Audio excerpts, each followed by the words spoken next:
తర్వాత ఏంది ఆ ప్రవీణ్ బ్రదర్ కి ఆ కిడ్నాప్ చేసి విజయవాడ లెక్కను సో ఆయనకి విషం ఇచ్చారంట.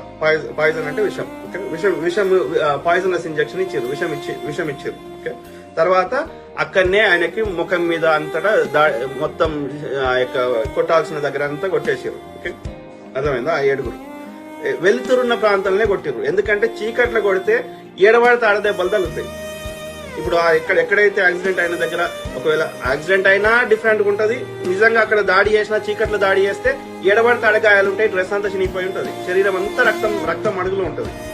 కానీ ఆ కొట్టిన దగ్గర ఆ శరీరం దొరికిన దగ్గర రక్తం లేదు, ఆ శరీరం మీద ఎలాంటి గాయాలు లేవు. కాబట్టి డెఫినెట్లీ అది వెలుతురున్న ప్రాంతంలోనే చేసారు, విజయవాడలోనే చేసారు. సింపుల్. ఓకే, తర్వాత ఆ పాయిజనస్ ఇంజెక్షన్ తో పాటు ఏది గొంతులోకి మద్యం పోసారు. ఎందుకు పోసారు?